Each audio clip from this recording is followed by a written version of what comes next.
Hmm. Hey guys, welcome to the Daily Word Bible Study, a plain and simple book by book, chapter by chapter, and verse by verse study through the entire Bible.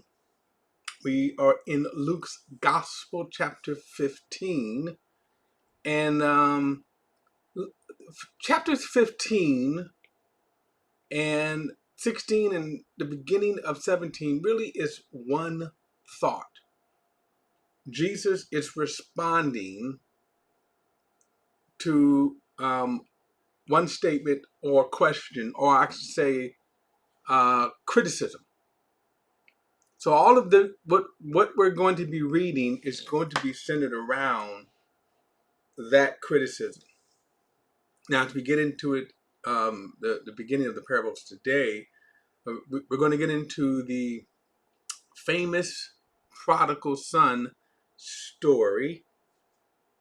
But let me just say that the story of the prodigal son really isn't about the prodigal son. And I think sometimes people miss that. Excuse me. Sometimes people miss that, but we will we'll unpack it. So let's get into it.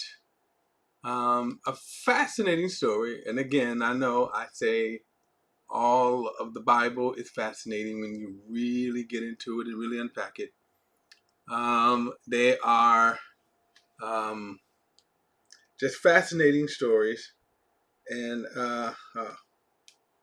um, so oh. Go to beginning, chapter 15, verse 1. And here's this statement I want to, I want to say, pay attention to, because this is why all these parables are about. He says, all the tax collectors and sinners were approaching to listen to him. And the Pharisees and the scribes were complaining. This man welcomes sinners and eats with them. Now remember I said this is the epitome of religion. That the elements of bad religious, fake religious people who come in the name of God, people who represent God. And here is a religious form. And what we see when he says that the tax collector, the Pharisees, the scribes, they were the epitome even back then. If you were living back then, you would say the Pharisees and the scribes, these are the most holy men. These are the most learned men when it comes to God. But yet they were incredible hypocrites. Incredible. They were incredible hypocrites. And they I just but yet this becomes the blueprint of every denomination you see today. Every single one of them have these elements of fake, false religion in them. And when you look at this, like, what do you think the purpose of religion, I should say, should be? Now, I know that there's some people that will say, well, I don't have a religion. I have a relationship with God. That's a cliche. That's a cliche. We have a lot of religious cliches in Christianity. And that's one of them. I have a relationship. Now, it's true. However, Christianity is very much religion and religious. And I'm not saying that's a bad thing either. In other words, my point is every Sunday, religion simply means an observance. Every Sunday you go to church. Every Sunday you pretty much do the same things every Sunday when you go to church. Right? You walk through the church doors, you're greeted, you have the singing portion of the church, then you have the offerings, and maybe they take the offering at the end, but you have so one or two may happen. So you have the singing portion. Then the pastor gives the announcements, and then he gives his sermon or teaching. And then, like I said, depending on, he may take the offering at the end of the service rather than the beginning of the service. And the reason why they do that is because they want the maximum amount of people that are there so they can get the maximum amount of money. Okay? So, and then some people do it between, some people take the offering between the singing part. Now, they call that worship. Okay? But the singing part and then the sermon. Again, the reason why they take the offerings there is to maximize the most amount of people that they can collect money from. But that, again, you do that every Sunday. Every single Sunday you do that. That's religion. Okay? That's religion. Now, religion, of course, the problem with religion is that you focus more on your tradition, more on your theology than you do people. And so a lot of churches really do not care about people. They care about their sermons, their churches. Okay? When you have a pastor who is very ambitious, he wants to grow a big church. Okay? He wants to grow a big church. So what does he do? He does all of the elements to make a church grow. Now you may say, well, isn't that a good thing that he's gathering people? It would be if the purpose is to shepherd them, but that's not their purpose. Their purpose is to grow a big church so that they can have fame, money, and fame. I know I said it twice. Okay? Build big edifice and to their glory. Okay? And usually what is left out is, again, the care of the people. And as I said before, you could leave a church, and a lot of times churches, they wouldn't care that you left. Some might reach out, but once you leave a church, they're done with you. Okay? And especially if it's a big church, because again, you're not going to be missed. But anyway, so this is the epitome here of this is the blueprint, and you'll find these elements in every church. Look, he says, all the tax collectors and sinners were approaching and listening to him. Now, on the other side of the pendulum, you have a lot of people who say, well, Jesus hung out with sinners. Now, they say that to try to justify their sinful behavior. So let's, so look at it. Jesus certainly hung out with tax collectors. But wait a minute, you're missing a big part. They were listening to him. He wasn't listening to them. He wasn't juking and twerking with them. The Pharisees saw this and were complaining. And watch this. They were demonizing the tax collectors. Now, tax collectors, and remember Jesus, one of his apostles, Matthew, was a tax collector. Okay, he was a tax collector. And they were hated by the Jewish people because they worked for Rome. They imposed, they collected the taxes under the Rome. And they would overcharge the people, and there was no appeal. No appeal.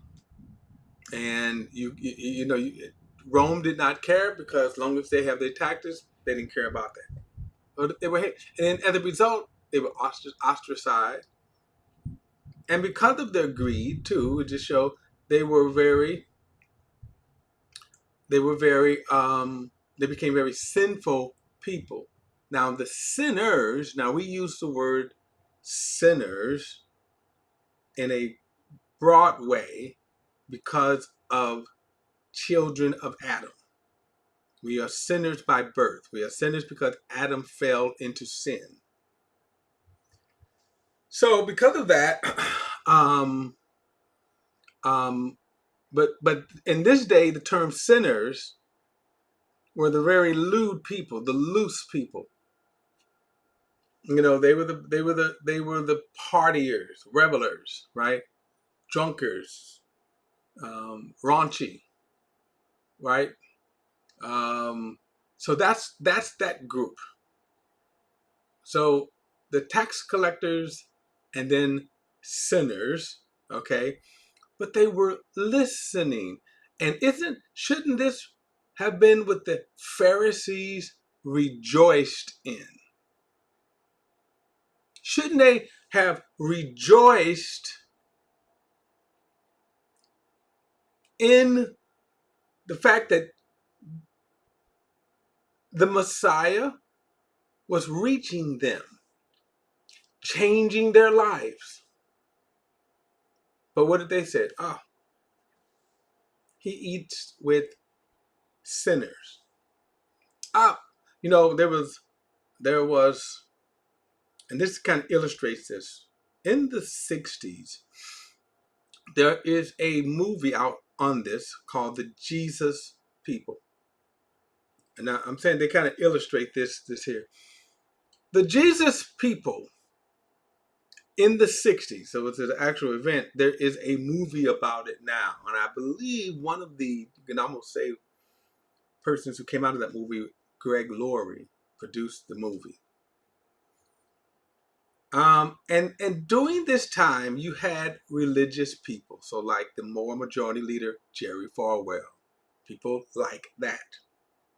They were the epitome of religion. They were the epitome of evangelicalism, conservative evangelicalism. They were the epitome of um, denominationalism. Okay.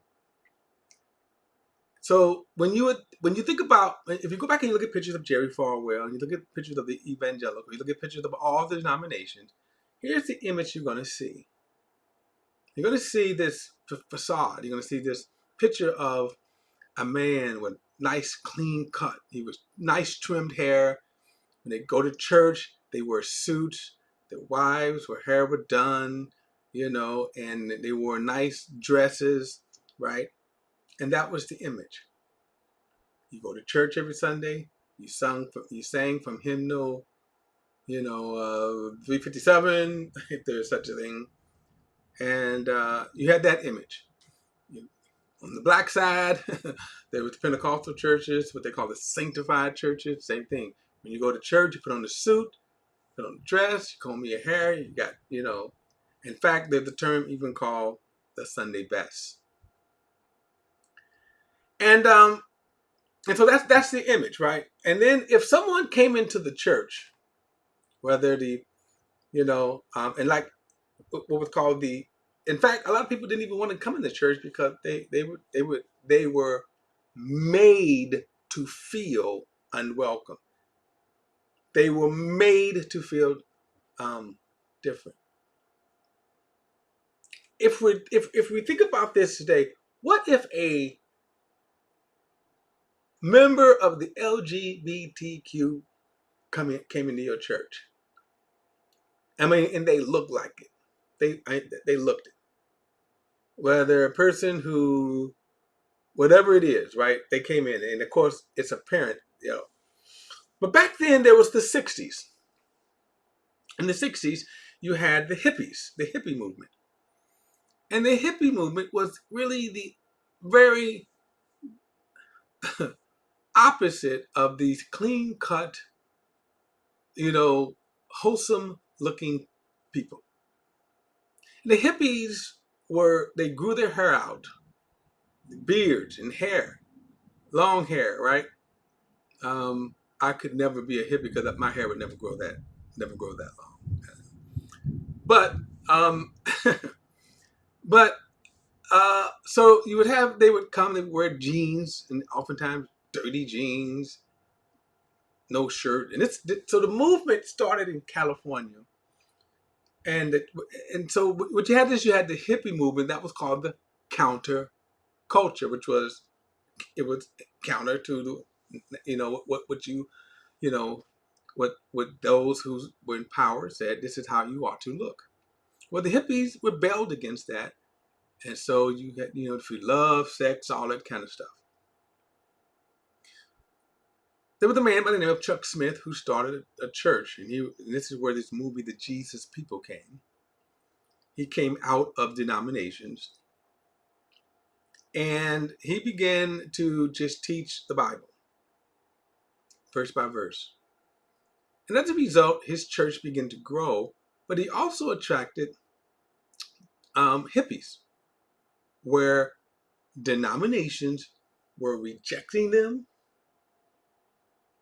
They were rejecting them.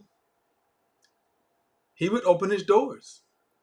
They'd come in, sometimes sit on the floor, have just jeans on, no shirt, whatever.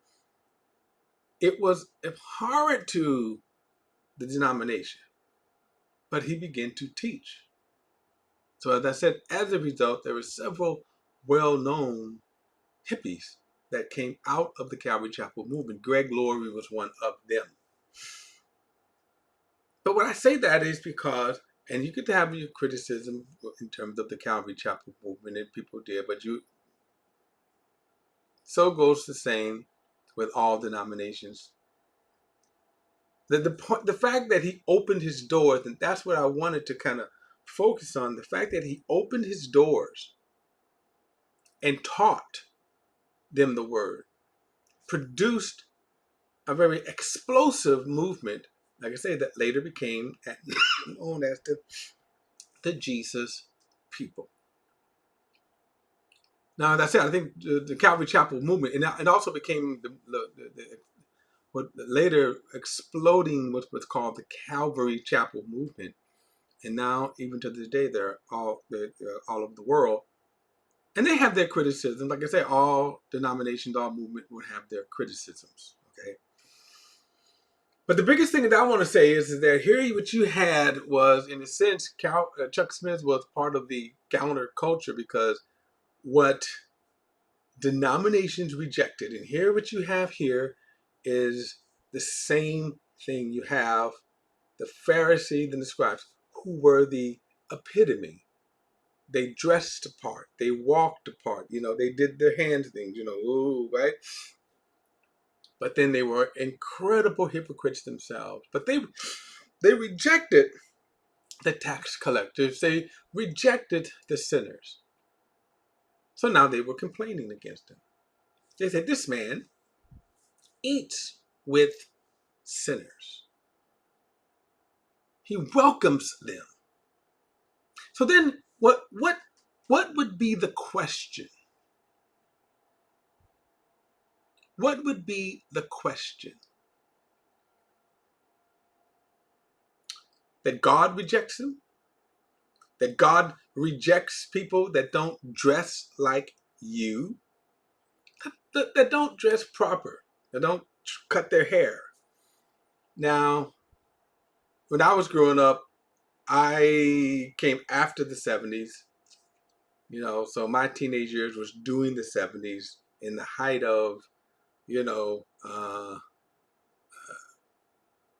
what we call the naturals. People call them today afros. We didn't use that terminology, but okay. But it's the big afros, right? And again, I could never grow one. But see, a lot of the church called that worldly. We had very flashy looking clothes, bell bottoms, platforms, flowery shirts, butterfly sleeve shirts. See, these were things that were apparent, obvious, and yet they were called worldly by the church. They were called worldly. So if you dress like that, then the church would be you. When you go into a church, they would kind of look at you. You was made to feel out of place. And one of the signs that showed them that you were saved was that you cut your afro off. You didn't wear your bell bottoms, and you certainly didn't wear the butterfly sleeve flowery print shirt. I used to think they were silk shirts, but they just simply were nylons. Okay. But this is what they were. This is the blueprint. Like I said, so the same characteristics of denominations right here. The same. So watch this. So verse 3 says, so he told them this parable. This is in response to their questions. What man among you who has 100 sheep and loses one of them does not leave the 99 in the open field and go after the lost one until he finds it? And when he has found it, he joyfully puts on his shoulders puts it on his shoulders. And coming home, he called his friends and neighbors together, saying to them, "Rejoice with me, because I have found my lost sheep." I tell you, in the same way, there will be more joy in heaven over one sinner who repents than over the 99 righteous people who don't need repentance. Now, kind of keep this in mind, because he's getting ready to tell the story of the prodigal son. Okay? I want you to keep that in mind, because this time it goes together. When you have one sinner repentant, and then in heaven, then the 99 righteous people, there's no rejoicing. But keep that in mind, because that thought is going to come up. Because the prodigal son, remember I said the story of the prodigal son isn't about the prodigal son. The prodigal son is about these 99 righteous people. Keep that in mind. The prodigal son, the story of the prodigal son, is about the 99 righteous people. Or the son that did not go away, and he was mad because, why are you throwing this party for him? But anyway, he says, verse 8, "Oh, what woman who has lost 10 silver coins, if she loses one coin, does not light a lamp, sweep the house, search carefully until she finds it? When she finds it, she calls her woman friends and neighbors together, saying, 'Rejoice with me, because I have found a silver coin that I've lost.' I tell you, in the same way, there is joy in heaven in the presence of the angels over one sinner who repents." So using the silver coin expression, now again, there's no rejoicing over the coins that are not lost. But remember, as we get into this prodigal son, and this is what this story is really going to be about, okay? Because the question is going to be, shouldn't you rejoice over this lost coin? Shouldn't you rejoice over the lost sheep? Right? Now, I'm probably just going to get into just reading this today, and I'll come back with this tomorrow. He also said, a man had 2 sons. The younger of them said to his father, "Father, give me the share of the estate that I have come to me." So he distributed his assets to them. And not many days later, the younger son gathered together all that he had and traveled to a distant country, where he squandered his estate in foolish living. After he had spent everything, and a severe famine struck the country, he had nothing. Then he went to work for one of the citizens in that country, who sent him into his fields to feed pigs. Now, from a Jewish standpoint, get the imagery. This is how low he has come. He's feeding pigs. Excuse me. Verse 16 says, "He longed to eat his fill from the corrupt pods the pigs were eating, but no one would give him any. And when it came to his senses, he said, 'How many of my father's hired hands have more than enough food, and here I am dying of hunger? I'll get up and go to my father and say to him, Father, I have sinned against heaven and in your sight, and I'm no longer worthy to be called your son. Make me like one of your hired hands.' So he got up and he went to his father. But while his son was still a long way off, his father saw him and was filled with compassion. He ran." That's a wonderful song that I've been hearing for many, many years about this very phrase. He ran, threw his arms around his neck, kissed him. And the son said to him, "Father, I have sinned against heaven and in your sight, and I am no longer worthy to be called your son." But his father told his slaves, "Quick, bring out the best robe and put it on him, and put a ring on his finger and his sandals and on his feet. Then bring out the fatted calf and slaughter it, and let us celebrate with a feast, because this son of mine was dead and is alive. He was lost and he is found." So they began to celebrate. Then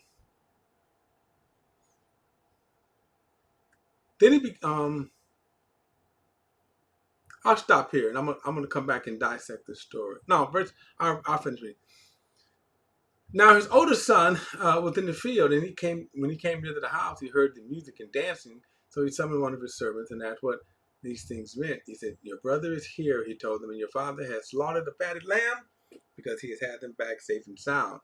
And he became angry and didn't want to go in. So his father came out and pleaded with him, but he replied to his father, look, I've been slaving many years for you, and I have never disobeyed your orders. Yet you never gave me a young goat so that I can celebrate with my friends. But when this son of yours has come, who has devoured your assets with prostitute, you slaughtered the fatted calves for him. Son, he said, you are always with me, and everything I have is yours. But we had to celebrate and rejoice because his brother of yours was dead. He is alive again. He is lost and he is found. I'll come back and I want to break this parable down because it is a truly wonderful story. And that's why I told you, if you look at towards the end, that's what the real story is about. Because remember, you go back to the beginning, Jesus was criticized for receiving sinners and prostitutes, you know, and not kind of hanging out with the Pharisees, hypocrites, and the scribes. All right, guys, don't forget to like and share this video and subscribe to BP the Bible Perspective. And as always, if you have a thought or comment, add it to the comment section below. All comments are welcome. And I'll see you next time.